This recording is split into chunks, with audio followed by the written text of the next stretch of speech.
Assalamualaikum warahmatullahi wabarakatuh. Perkenalkan, nama saya Wiki Lendika Putra, NIM 18043163. Saya dan kelompok saya yaitu Yasmin Effendi dan Zikra Ilhamullah akan menampilkan hasil diskusi dari kelompok kami, yaitu tentang emisi efek. Baiklah, saya sebagai pemateri pertama akan menyampaikan terlebih dahulu. Emisi efek atau penawaran umum go public merupakan suatu proses yang melibatkan lembaga penunjang pasar modal dalam rangka penjualan efek saham dan obligasi suatu perusahaan kepada masyarakat umum. Emisi ini juga proses menawarkan sekuritas untuk mengumpulkan dana dari investor. Perusahaan dapat menerbitkan obligasi atau saham kepada investor sebagai metode pembiayaan bisnis. Istilah emisi juga mengacu pada serangkaian saham atau obligasi yang telah ditawarkan kepada publik dan biasanya berkaitan dengan seperangkat instrumen yang dirilis atau dibawakan satu penawaran. Perusahaan mungkin memiliki emisi baru di mana mereka merilis sekuritas untuk pertama kalinya, atau masalah musiman di mana perusahaan yang sudah mapan menawarkan saham tambahan. Tujuan emisi efek ada berbagai macam, yaitu memperbaiki struktur modal, meningkatkan kapasitas produk, memperluas pemasaran, meningkatkan kualitas manajemen, dan memperluas hubungan bisnis. Baiklah, memperbaiki struktur modal ini adalah perusahaan yang ingin menekan beban bunga pinjaman dapat memilih menerbitkan obligasi daripada meminjamkan perbankan karena tingkat bunga obligasi selalu lebih rendah dari pinjaman perbankan. Selisih tersebut biasanya mencapai 3-5%, sehingga penerbitan efek dapat mempengaruhi struktur modal perusahaan agar lebih baik dan mengurangi tingkat utang perusahaan. Yang kedua, meningkatkan kapasitas produksi. Perusahaan yang sudah kelebihan permintaan sedangkan kapasitas produksi terbatas, maka tambahan modal akan diperlakukan untuk meningkatkan kapasitas produksi sehingga dapat memenuhi permintaan. Pendapat dari penerbitan efek tersebut juga dapat digunakan perusahaan untuk mengembangkan produk, inovasi, bahkan ekspansi usaha dan pembiayaan semua aktivitas perusahaan. Kondisi growth company yang demikian akan seiring dengan growth stock. Yang ketiga adalah memperluas pemasaran. Perusahaan yang memiliki kapasitas produksi berlebihan dan penjualan yang lancar karena banyak permintaannya, tetapi belum tergerap dengan baik. Apabila modal yang dibutuhkan kecil, perusahaan cukup mencari kredit modal aja. Namun, jika modal tambahan yang dibutuhkan cukup besar dan waktu pengembaliannya cukup panjang, maka emisi efek saham dapat menjadi pilihan. Yang kedua itu adalah memperluas hubungan bisnis. Bagi perusahaan yang sudah maju dan besar tetapi masih ingin maju lagi atau ingin lebih besar lagi, maka emisi saham yang merupakan sarana yang tepat. Kinerja keuangan yang baik secara terus-menerus dapat dicapai oleh manajemen yang profesional. Konsolidasi adalah tindakan dua perusahaan untuk meleburkan diri menjadi perusahaan dengan nama baru. Merger adalah tindakan dua perusahaan untuk bergabung menjadi satu dengan menggunakan salah satu nama perusahaan lama. Dan yang terakhir adalah meningkatkan kualitas manajemen. Peningkatan kualitas manajemen merupakan dorongan dari pihak Bapepam dan Bursa Efek.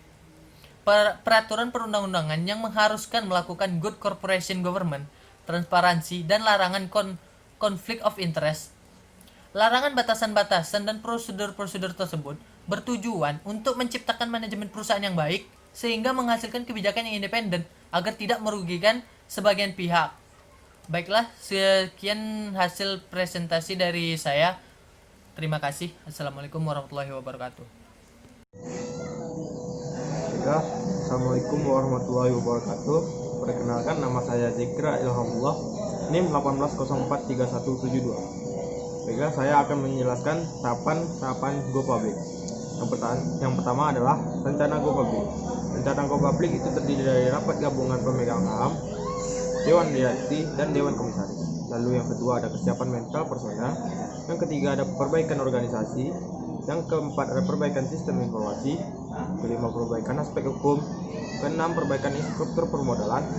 Dan yang terakhir adalah persiapan dokumen. Lalu tahapan selanjutnya adalah persiapan menuju Go Public. Yang pertama yaitu menunjukkan lembaga penunjang dan lembaga profesi. Lalu yang kedua itu adalah due diligence atau uji tugas. Yang ketiga, penyataan pendaftaran. pada Bapepam. Dan yang keempat, public expose dan roadshow. Lalu tahap selanjutnya yaitu penyataan pendaftaran pada Bapepam. Pada Bapepam, dokumen dan penyataan pendaftaran diserahkan kepada Bapepam. Lalu Bapepam mengeluarkan penyataan efektif. Lalu jika ada 45 tidak ada pemberitahuan, penyataan efektif berlaku otomatis. Yang selanjutnya itu penawaran umum. Kegiatan meliputi distribusi prospektus, penyusunan prospektus ringkas untuk diiklankan. Lalu penawaran minimal 3 hari kerja setelah dimulai. Penjatahan, lalu pengembangan dana, penyerahan saham, dan perencanaan saham atau listing. Selanjutnya adalah kewajiban emiten setelah go public. Emiten yaitu milik masyarakat.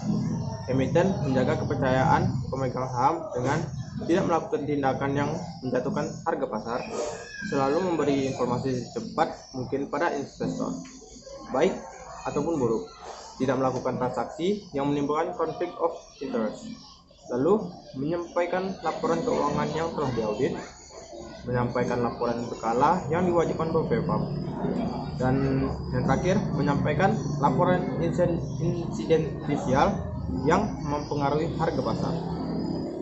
Selanjutnya adalah emiten dan perusahaan publik. Perusahaan yang dapat menghimpun dana dari masyarakat dan menjual atau menawarkan efek kepada publik. Perusahaan yang menjual atau menawarkan efek disebut emiten. Yang kedua, kegiatan tersebut biasanya disebut penawaran umum perdana, initial public offering atau IPO atau go public, yang tata cara diatur oleh undang-undang pasar modal dan peraturan pelaksanaannya. Dokumen-dokumen yang dibutuhkan dalam proses IPO diantaranya adalah: yang pertama, laporan keuangan yang telah diaudit oleh akuntan publik. Yang kedua adalah dokumen legal audit atau legal opinion oleh konsultan hukum. Yang ketiga adalah hasil penilaian aset oleh lembaga penilaian. Yang terakhir, pendirian dan perubahan anggaran dasar serta perjanjian-perjanjian yang telah dibuat perusahaan. Sekian dari saya. Terima kasih. Halo, Assalamualaikum warahmatullahi wabarakatuh. Perkenalkan, nama saya Yasmin Effendi. NIM 18043165. Di sini saya akan menjelaskan tentang perusahaan efek.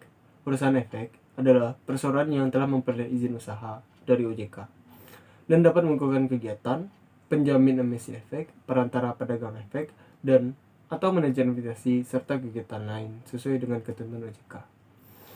Perantara pedagang efek atau broker dealer merupakan pihak yang melakukan kegiatan usaha jual beli efek untuk kepentingan sendiri atau pihak lain. Ada dua macam perusahaan perantara pedagang efek, yaitu anggota bursa atau AB administrasi. Yang kedua, non anggota bursa atau non AB atau non admin. Sekian dari saya. Wassalamualaikum warahmatullahi wabarakatuh.